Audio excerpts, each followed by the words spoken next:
Hello guys, good morning. Chosun. So ang good morning dito sa Hong Kong ay Chosun. So yan ang ating word for today, Chosun. So pupunta ako ngayon sa supermarket. So welcome para bumili ng mga toiletries, mga gamit sa bahay, sa banyo, sa paglalaba. Ayan, so dito nga pala sa likod niyan meron ditong parang mini mall kung sabi mo, shopping center na merong malaking welcome supermarket. So dyan tayo pupunta.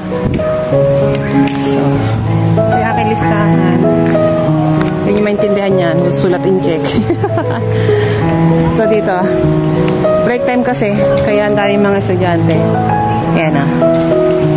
Dami estudyante ngayon dyan kasi break time. Lunch time.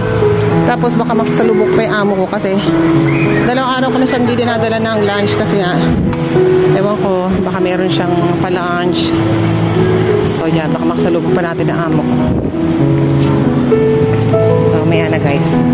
Guys, dito nga pala maraming mabibiling mga pagkain. Mga pang ayan na. Sarap dito guys. Tikman ko na yung pagkain na dito. Tapos dito mayroong mga pang lunch din. Dito mga pang ano lang yung pang merienda, pang snack. Tapos dito mga yung may mga ulam na may kanin kasama. Ayan. 40 plus yung mga order dyan. Tapos dito mga ano lang, mga pang snacks lang. Yan. Abili na ako niyan. Sarap dyan guys. Yan natin. Mga dumplings. Tapos dito may bilihan din dito ng mga ulam at kanin. Yan ang mga ulam dyan. May kasamang kanin. Tapos dito mayroong pagupitan dito ng buhok. Barbero lang yun guys. Tapos dito mayroon naman 360-degree Best Mart. Tapos dito mini restaurant. Yan yung mga kain dito. Ayun o, may mga noodles. Tapos dito tayo pupunta sa taas kasi mamimili tayo. So dito yung sabi ko sa inyo na na supermarket sa taas. Punta tayo dito sa taas para mga grocery. Pili rin ako ng mga toyo, mga cooking wine para naman meron tayo pag-stock. So pagkukunti na, pagkalahati na nabili na ako ng bago. Hindi ako nag-i-stock ng marami. Isang extra lang kasi maliit na yung aming kusina. May bagong ano dito Speed Sportswear Company. Itong bilihan ng mga unan ngayon ay ginawa ng bilihan ng tindahan ng sapatos. Tapos dito yan mga restaurant din yan guys. Dito parang Watson, yan, bilihan ng mga gamot. Parang sa atin ng Mercury Drugs. Pizza Hut, McDonald's, yan nakain ng alaga ako minsan. Kasi dito tayo papanik sa taas kasi dito yung supermarket. So yan, tayo diyan. Yan guys, yung supermarket dito na sikat. Welcome.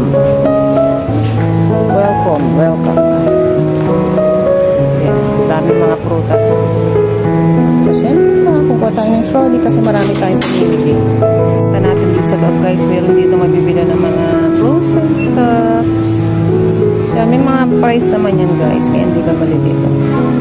So meron dito mga suturia. So kompleto dito guys. So ang ating pupuntahan ay yung pwesto ng bilihan ng stante na lagayan ng mga toyo. So yung toyo na binibili ko ay kung ano yung brand na binibili nila. So bibili muna tayo ng kuha muna tayo ng mga pag-stock natin dito. So dito yung lagayan ng so may mga pasta pa naman ako sa bahay. So hindi ko pa kailangan ito. Muna tayo sa mga nakalista sa listahan ko. Nung tayong kumuha ng hindi natin kailangan. So si Amo, hindi siya nabili ng Japanese rice. Kabili ko yan ng isa. Siya nabili. Ito mga Japanese rice dito guys. Ito guys yung ginagamit namin toyo. Ayan o. 28 ang isa. Pero meron dito mga toyo na mura lang. Katulad yan, 11-10 lang. O, diba? Pero yung ginagamit namin ay taga 28. O, diba? Mamahalin. Yung aking flour. Get tayo ng flour. All-purpose flour dito. Ayan. Sweet bar. Guys, yung pamili natin, lalagay natin dito sa ating trolley. Ating pinamili. Milo ni Colette. Tapos yung toyo. Tapos harina. So, lagi kami nagamit ng harina. Tapos ito sa kitchen. 120 na agad yung napamili ko guys. Alam niyo ba kung magkano yun? Times 7. Hindi na 700. 840 na lahat.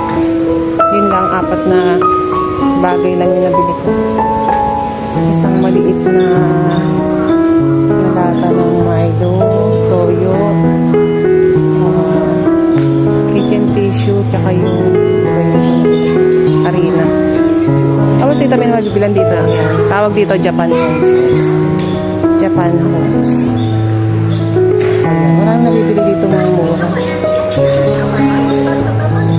Sila dyan ha. Yung mga nakasave sila dyan. Yung mga ano pa yan sila. Mga promo. Ayan. 100 yun. Towel. Ano to? Super saver. Parang panty ba to?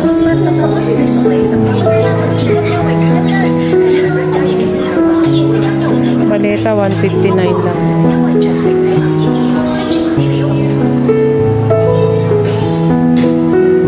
Ganyan na natin ba?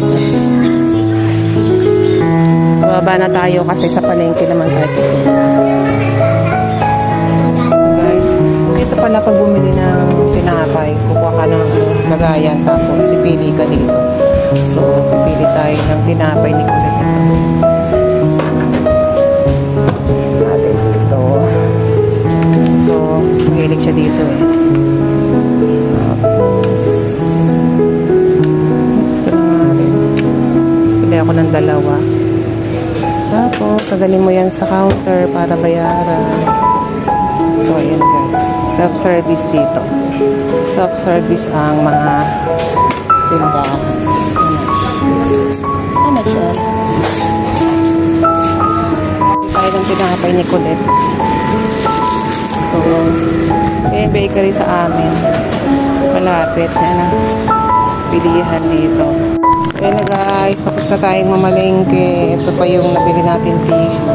Tapos yun ang struggle dito. Yung pagbaba. So, maya na ulit. Baba muna ako bago ako mag-video. Baka ako'y gumulong.